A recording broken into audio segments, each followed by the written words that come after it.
Hello, and welcome back to Conquering Finale. My name is Jason Lafredo, and today we're once again at it with a special tools investigation. Today we're looking at the accidental mover tool, and in the special tools palette, it is the fourth one that looks like a little flat sign with a left and right arrow, and that is the accidental mover tool. Now, the accidental mover tool is actually very similar to the last two tools we looked at, which is the note head position tool and the note shape tool. I think if you recall, I at one point mentioned that these two tools possibly could be combined into one. Well, they sort of did that with the accidental mover tool. In fact, the accidental mover tool really could be the accidental position and accidental shape tool, because you can do both things with this tool. You may not even realize that you can actually change the accidentals with the accidental mover tool. And it works very similarly to most of the other tools. You click in a measure and you get a bunch of handles. With the accidentals, these handles are sometimes hard to see, but you can kind of see them here. And then you just grab a handle and you can drag left or right. You can also use the arrow keys to nudge them left or right. Now, in most cases, you really won't need to mess with this. The accidentals are going to be positioned fairly well based on your document options. Where this tool does come in handy is when you have some tight spacing. So I'm just going to go over later in this file where I actually do have a situation like that. You can see that I've got a lot of accidentals on this system, and they're starting to crash with each other just because there's just not enough room here. So this is where the accidental tool will come in handy. And so you can go in here and you can take this flat and say, I'm going to move that a little bit closer, and take the other one. And actually you can move more than one. So if you kind of just drag select two of them there, you can move them all together. In fact, you can do them in the entire measure if you really wanted to. Just press select all and move them all at once. Just like any of the other tools, the clear key or the delete key will remove the manual adjustments. Even if you have a large selection of them selected, it will remove the manual adjustments. You can also do that from the contextual menu. You can choose the remove manual adjustments, and again, you can do as many as you want all at once. Actually, with the contextual menu, this will only reset one of them. But with the delete or clear key, it will remove the manual adjustments for all of them. Now, you may have noticed that the contextual menu here looks very similar to the contextual menu in the note head position and the note shapes tool. It's actually exactly the same. So if I go over to the note head position tool, you can see the same exact contextual menu. And it works pretty much the same way. And the other two options here, besides remove manual adjustments, are the edit, and I'll show that to you in a second, and the allow vertical positioning. Now, just like the note head position tool, this works exactly the same way. By default, this is unchecked, which is great because you don't want to really move your accidentals up or down. It's really not what you want to do most of the time. But when there is an occasion where you do need to move an accidental up or down, maybe you're using some custom accidentals and they need to be kind of positioned a little bit better than Finale has them by default, you can do that here. Just check this box so that now the allow vertical positioning is checked, and then you can go ahead and move that accidental up, down, left, or right as you need. Now, interestingly, unlike the note head position tool, when you have this allow vertical positioning option checked, the shift key will indeed constrain the dragging up and down or left and right. So you can see I'm holding shift and I'm just moving up and down, but it's not allowing me to move left or right, which is really handy. You can do the same thing in the other way if you start moving left or right first. So hold down shift and then start moving left or right, and it will prevent you from moving up and down. For some reason, this works with the accidental mover tool, but it does not work with the note head position tool. What's also interesting is that even with the allow vertical positioning option checked, if you press clear or delete to remove the manual positioning, it will actually uncheck the allow vertical positioning option. So it's bringing that option back to normal as well. And so let's talk about that edit option. And when you select that, you get the accidental settings window. And you may recognize this. This looks very similar to the note head position and note shapes window as well. And actually, it is pretty much exactly the same. If I were to go to the note head thing here and choose edit, you'll see basically the exact same window. The only difference is that it says note head settings instead of accidental settings. And it pretty much works exactly the same way. So we go to the edit menu. Incidentally, you can also get there by selecting a handle and pressing return or enter. That will bring you there, or just double clicking the handle will bring you to the accidental settings window. And it works kind of the same way. You have some horizontal positioning options here, which you can do by number. So if I put in 0.05, it will go to the right 0.05. Negative numbers, of course, will go left. Positive numbers will go right. And we can clear that to get it back to normal. And you'll see that the vertical positioning is grayed out until you check allow vertical positioning. And then you can take this and do 0.05. Positive numbers will go up, negative numbers will go down, and you'll see that F flat become a somewhat G A flat just by using that particular number. And if you clear, again, it will clear the vertical positioning, but it will also uncheck the allow vertical positioning. What you can also do from this window is change the size of that particular accidental. So if you wanted a smaller accidental here, you could change this to 70%, and you can see your F flat there get a lot smaller. Let me just zoom in so you can really see that. There's that F flat. And again, with all of these options, clear or delete will always return them back to normal. So now you're seeing 100%. And then the other things we can do is we can change the font of this particular accidental. If we really wanted to change it from Finale Maestro to Finale Jazz, we could actually go ahead and do that. And that one accidental will change into the Finale Jazz accidental. Again, delete will remove that. And we can also choose a different character by unchecking Use Default Character, pressing the Select button, which will pull up the symbol selection dialog box for the Finale Maestro font. And from here, you can choose any of the accidentals that exist. Now, the Smufel fonts in Finale, there are a ton of accidentals, which is really cool. It's one of the neat things about the Smufel fonts. You don't get nearly as many accidental choices in the regular Finale, in the regular Maestro font. But in the Finale Maestro Smufel font, we have like multiple categories of accidentals, starting with, I believe, this one, which is called Athenian Sagittal Extension Medium Precision Accidentals. So if you know what these are, you could select one and use it. We also have, let's see if we can find some more. We have the Gould arrow quarter tones, so you can choose one of these flats here with the arrow pointing up, and you'll see that you get that arrow. Again, delete will remove that and go back to the default character. And there's just a ton of accidentals in the Smufel spec. There's, what is this, extended Heimholtz, Ellis accidentals, just intonation, so you can see a bunch of different ones here. Extended Stein-Zimmermann accidentals.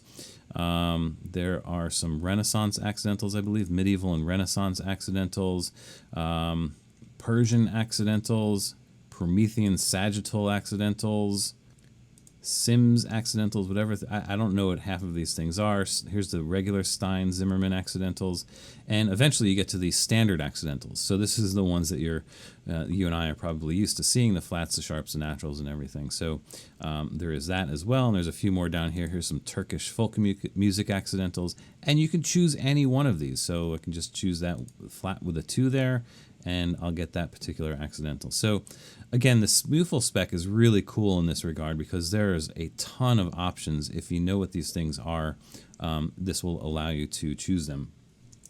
Now, what I should point out is that Finale doesn't recognize all of these accidentals semantically. In other words, it's not going to play this F as a flat 2, whatever that is, in this particular type of accidental. It's just going to play this as a flat because that's how it was originally entered. Finale, for playback purposes and transposition purposes as well, really only understands flats, naturals, sharps, and double sharps, triple sharps, up to 7 sharps and up to 7 flats. So it really only understands half steps really. So any of these microtonal accidentals, you're not going to hear play back correctly. You're not going to, they're not going to transpose correctly, which will be a problem in transposing instruments, which I'll talk about in a second. But just know that it's purely visual. In fact, you can change this flat here to a sharp if I can find standard accidentals and just choose a sharp. And now it looks like I've got an F sharp instead of an F flat, but it's still an F flat. Finale considers this an F flat because you entered it as an F flat. It's not going to play back as an F sharp. So just be aware of that. There are some limitations with this. Now, unfortunately, you can't use the accidental settings dialog box to change multiple accidentals. So even if I select all of these and press return and do something here, it's not really only going to change one of them. fact, it just changed the last one, I guess. So unfortunately, you can't do it that way. And as I was alluding to before, the accidental mover tool is not unlinkable. So if I were to grab this accidental and hold down Command and move it, this is when you'd expect it to turn orange and unlink, but you'll see that it does not turn orange, which means that it's not unlinked. So any changes that you make to these accidentals in the score will also be made in the part, whether that's positioning or whether that's, changing the character to something else. Now, this causes an interesting issue with transposing instruments because unless you're using the default character, Finale will not flip that accidental to what it needs to be. So, for example, a clarinet part that's playing a concert B is going to show a C sharp. Well, if you uncheck this and put something here like one of those Gould quarter tone naturals or something, once you uncheck that, you kind of break that connection between the transposing instruments. So you're going to get that natural with the arrow pointing up in both the score and the part, even though it should be a natural with the arrow in the score and a sharp with the arrow in the part. Finale doesn't recognize the custom shapes in this way for transposition. It really has no idea how that particular custom accidental arrow quarter tone, it has no idea how this is supposed to be transposed up a step, right? It probably needs to be this one, but Finale just doesn't understand these microtonal accidentals in that way. So it just says, okay, well, you want a natural with an arrow, you're going to get a natural with an arrow in the score and on the part. So this is one of those cases where if you do need to do a lot of microtonal music and you're using transposing instruments, you're going to have to do some trickery with Finale in terms of, creating a dummy staff or something that has the clarinet part, and you're going to have to, change the accidentals individually in the score and then again individually but differently in the parts. So it's just a limitation of Finale. There's just, particularly with the new Smoofle fonts, there's so many different accidentals. And, Finale just doesn't have a way of understanding all of those semantically. Now, with a lot of these tools, this is going to be great for making local changes. In fact, you can go in here to this one accidental and change it to 75%. But what if you wanted to change the size of all of these accidentals? Again, I showed you can't like lasso select them and expect to do it this way because it's only going to change one of them. It's not going to change all of those accidentals, unfortunately. Finale also doesn't have a mass change utility for this. There's no change accidentals here. So this is one case where we do have to use a third party if we want to make changes to multiple accidentals all at once. And if you're familiar with the JW plugins, there is this JW change plugin. And the JW change plugin does have an accidental section, and there's a bunch of different things that you can do, including resizing them. You can change the horizontal vertical position. You can clear the position. There's fonts and custom shapes and stuff. Incidentally, with the custom shapes, now this is going to be where you can change, let's say, a flat to something else. With the Smoofle fonts, this plugin will not recognize the Smoofle font, so unfortunately this plugin falls short a little bit with the Finale version 27 with the Smoofle fonts. If you're using a non-Smoofle file, this will work perfectly fine. You can select the correct accidental from the symbol selection dialog box for the non-Smoofle font. It's just this plugin hasn't been updated for the Smoofle fonts yet. But anything else, like the resize, will certainly work in a Smoofle or non-Smoofle file. So I can, select this whole passage and say I'm going to change all of the accidentals to 85%, and I hit apply, and you'll see that all of the accidentals just got a little bit smaller, which in this particular case could be a quick solution for this problem of all of these accidentals running into everything. I might try and futz with the positions a little bit before I did that, because you can actually get these accidentals to be a little bit closer before you actually need to change the size of them. So, but that's another possibility with that JW change plugin. Interestingly, I just want to talk about, you might be noticing something here with this particular passage. You're kind of seeing a huge gap in these accidentals and these chords. There's sort of a very technical reason for this. Finale doesn't kern accidentals. When Dorico came out, this was something that they managed to figure out, which is really, really cool. They managed to figure out how to kern the accidentals. And what that means is that when you can't kern something like Finale considers the whole vertical space. So if you imagine an imaginary vertical line going to the left of that accidental, Finale is giving you this space here between the accidentals, right?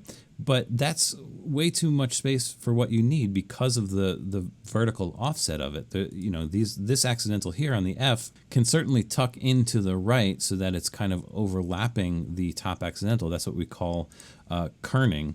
And again, Finale just doesn't do that naturally. So for things like this, you can kind of manually kern your accidentals in this passage, just like this.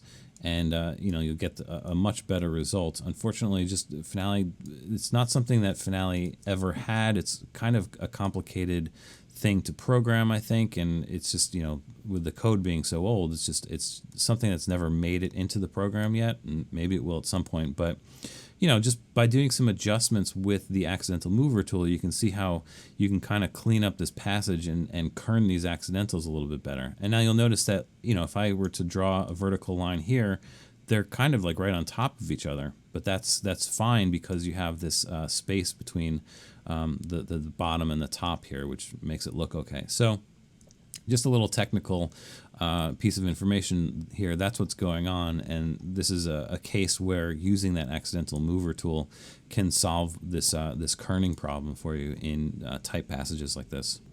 So anyway, I've talked a lot about the accidental mover tool. Hopefully you understand everything that's going on. And so that's it for this particular tool in the special tools. We'll go on to the next set of tools, which is we're going to start looking at stem tools next. And there's a bunch of them, so we'll have several videos on the different stem tools. All right, so once again, thanks for watching. I really appreciate it. If you haven't done so, please subscribe, and I will see you soon on the next video.